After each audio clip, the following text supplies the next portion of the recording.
বাবা কি সুন্দর শুয়ে আছে উনি।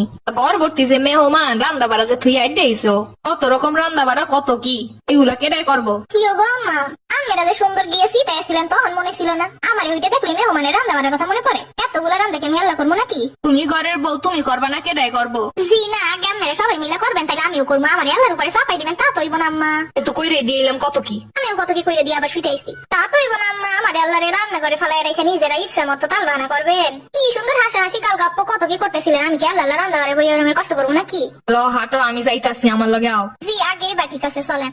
আমি ওই মেয়ে না যে আমার ইচ্ছা মতো কাম করে কয়েক বছর তারপর আমার বুড়ি বানিয়ে সাইরা দিবা। এই নে তাড়াতাড়ি খাই এলো, মেহমান হয়ে গেলে তখন আবার খাইতে পারবি না।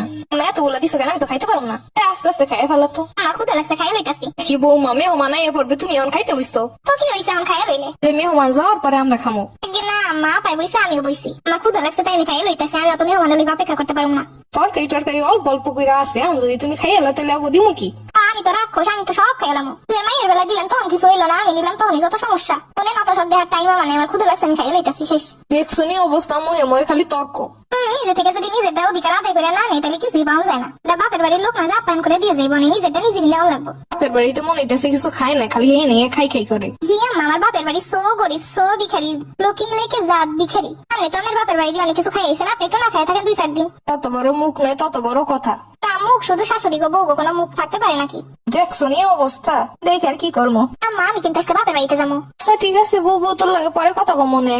আমার মাত্র কিছুক্ষণ আগে গেল, তুমি এখন যাবে বাপের বাড়ি। তা আমার কি মেহমান তো সইরেই গেছে। যত জিনিসপত্র দেওয়া লাগবে, এই যে গুছানো লাগবে, এতগুলা মেহমান এগুলো এগুলো করবো কেটা? আমি কি কাজে বউ নাকি যে সব কাজ আমারই করা লাগবো? করলে আমি একা করবো কেন, লাগে আমিও করে। আর তোমার লাগে কথা পারন যাইবো না, আমি পাশের বাড়ি যাই।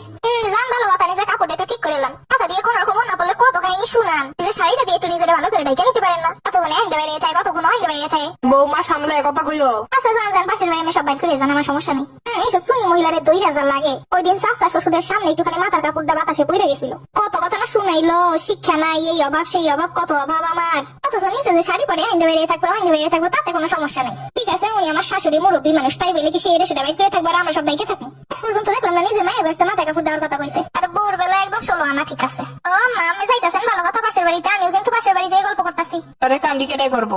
আমি দুজন মিটলাই করবো। 20-25 বছর কাম করছি, কি হয় না এ কাম করার লেগে? আগে না আমি তখন আবার ছুটি, আপনি তখন বাৎসরিক ছুটিতে আসছেন। আর বাপ মাকে আমার 20-21 বছর পাইলে পয়সা মানুষ করছি কামের বাড়িতে, কাম করানোর লেগে নাকি? আমি এসে সংসার করতে সবাই মিলে করবো, আল্লাহ করবো নাকি? আবার যাও যাও যাও, তোমার বাপের বাড়িতে যাও, আমার বাড়িতে থেকে যেই সব কাহিনী করবে এগুলোর দরকার নেই। বাবা এখন তো বাপের বাড়িতে যাইতে করবে না, তার ভালো লাগবে না। আগে যাইতেছি আমার মনে মতো জানাই নেন আমার পোলার লেগে। মেইন কথা তার পোলার লেগে বিয়ে করাইবে না, করে কাম করতে পারবো যে তারে আনবেন। তুই আমার একটা বুদ্ধি দিই, ও বাড়ির পাশে জবে দেখা যাচ্ছে, যেই বাড়িতে কাম করছে তার কোনো গানের শেষ নেই, প্রচুর কাম বালা। ওরে আপনারা দেখে শুনে আনতে পারেন। বিশ্বাস করেন আম্মা, 3 বেলা খাওয়া ছাড়া কিছু চাইবো না। তোমাকে দেখে কি ফকিনি মনে হয় নাকি? না না, আমরা ফকির নিতে যাবেন কি লেগে? আমরা তো বউ মাইনা ফকিনের মতো ব্যবহার করেন তাদের সাথে।